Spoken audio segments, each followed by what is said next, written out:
I tell you what, that game was extraordinary. It may have been a game where Algeria had already qualified, where the Cranes of Uganda had to win and some, and hope other results went their way. So much happened in that game. Like, it feels like hours ago. I mean, it was hours ago when the fans filled up that stadium.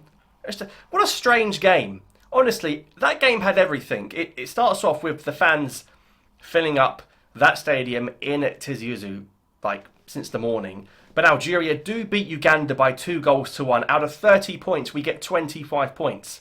You wouldn't think it the way some people are reacting. People forget in these sort of World Cup games, it doesn't matter how you play. You'd rather play shocking and get to the World Cup than play amazing, Balamadi, and not qualify. Because I know what option I'm picking, and I think you're a fool if you pick the other one. So, 25 points out of 30, and we're not even at our best.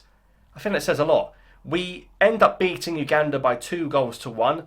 I'm going to take you right back to the start of the game because so much happened. So, starting lineup. Luka Zidane in goal. You had to play Luka Zidane in goal, especially not too far away from where his grandfather, Zinedine Zidane's father, was from.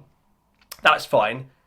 But in the outfield players, I really wanted to see more new faces. I know Uganda is going to be competitive. They played 4 wins in a row without conceding a goal. We knew that. They're a good team. A bit of a disrespect from some Algerians towards Uganda, to be honest, if I'm being serious about that. But, yeah. The back four was the same back four as the last game. I didn't really get that. I thought we would have played way more new faces. I can understand Petkovic. He's not that far away from an AFCON. He hasn't got many games left to know what his best team is. So I get that side of it. But did you need to play Ben Sebaini and Mandy, who I thought both played well? Mandy and Ben Sebaini were defensively fantastic. They're good players. They're good defenders we need to take. But you didn't need to play them today, Petko. You didn't need to. Same with Hadjem and Belgali. Now, Rafik Belgali is an interesting one because going forward, he's incredible. He's absolutely everywhere. He's like a machine. He loves getting forward. So many times Belgali was the most further forward player we had, but he can't defend. And you see that in the first 10, 15 minutes. The amount of times Badawi had to get back in there and help him out defensively because he struggles defensively, Belgali. Going forwards, he is fantastic. He overlapped Mahrez so many times. It's a shame they both came off together. But I think defensively he'll come up against some problems, but I think going forwards he's a good player. Hadjem's good. Obviously he came off injured, so that's a very different situation. But Hadjem's a good player. I think Hadjem and Ait-Nouri will keep those defensive spots. We see Doroval come on. He looked alright. Is he going to be in that squad over Ait-Nouri and Hadjem? I'm not so sure. We see Shergi come on. Poor Shergi, who we couldn't wait to see, ended up playing at right back. Can you believe? I mean, I wanted to see him at centre back. He ended up playing at right back. Didn't get to see too much of him, unfortunately, because the way the game went, we went down so early. You know, it's easy to put new players on when you're 2-0 up, when you're 3-0 up. When you're 1-0 down, you can't really do that, which was a bit of a problem. So, for me, if you thought Algeria played poorly today, you've got to look at that midfield. Mazza's alright. Mazza's a bit of an attacking midfielder. He's almost like the fourth attacker. I haven't got a problem. Badawi and Zorgan were the two worst players on the pitch. They were absolutely shocking. Honestly, do me a favour, please, a pair of them. They were woeful. Now, Badawi gives away the goal. Whatever you think, whether you think it's a foul for pulling the shirt or not, he gives away the goal. That goal is on him. You've got to be stronger in there. If you're going to be the Karen Tetakanta, you've got to be doing better than that. So, I thought Zorgan was shocking. Again, I started to give him a chance because he's at a Champions League club now. I can see why that Champions League club got 4-0 handed to them by Newcastle at home. Zorgan is not good. I would rather play Zarouki. You've seen the midfield without Zarouki, not good enough. Badawi is average at best. Badawi is good with Benassa next to him. When you put Zorgan next to him, it's a recipe for absolute disaster. So I'm not having this. I'm not having this. I like the coach, but you've got to stop picking Zorgan. I'm not having this. No more Zorgan. Badawi can work with the right players with him. Ismail Benassa has to be the first name in the next squad. If we don't have Benassa back and fit, if he's got one leg, he's better than Zorgan with 2 legs. Benassa has to be in there. He's got to be in that squad and he's got to be starting. If you do not bring Benassa back very soon, Vlad, and he's from Croatia, your neck of the woods, wherever it is, Bosnia, listen, get him in there because that midfield of Adam is absolutely shocking. Benassa's got to come in. Benassa and Badawi I'm not too fussed about. Benassa Ben Taleb's probably the way you got to go with maybe Aouar or Mazza in front of them. Shaibi can work in there as well. But goodness me, the midfield was poor. Uganda get the ball from Algeria's attack. It goes straight to their attack because we had no midfield, like a polo, nothing in the middle. It was disgusting, that midfield today. Zorgan and Badawi stunk that place up. That is not that you fault the coach for that, for picking them. He shouldn't be picking those two in there, and he should know that by now. He's been here nearly 2 years. He should know you can't play those two in there. Banassa's got to come back in there.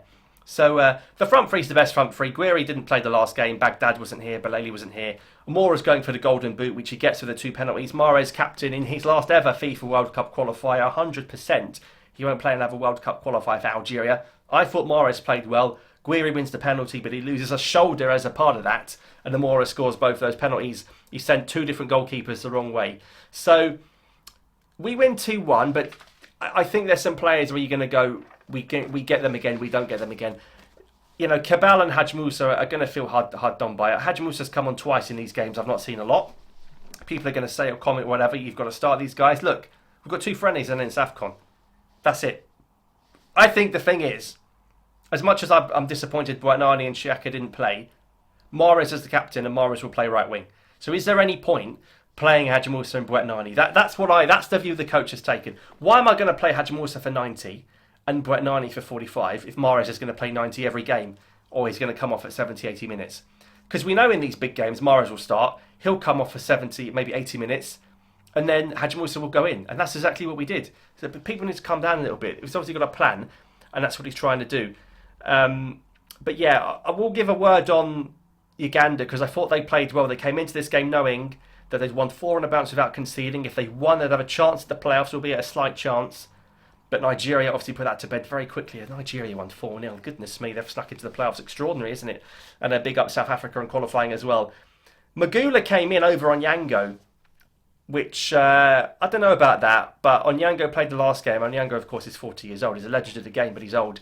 But I will say, I do hope Magula is okay because he left unconscious at the end. He actually gave away a penalty and went straight to hospital unconscious. So everyone here watching this, and everyone from Algeria, well, from me anyway, we do wish Magula, the goalkeeper, a very speedy recovery. That looked like a very innocuous knock. He was taken straight to hospital.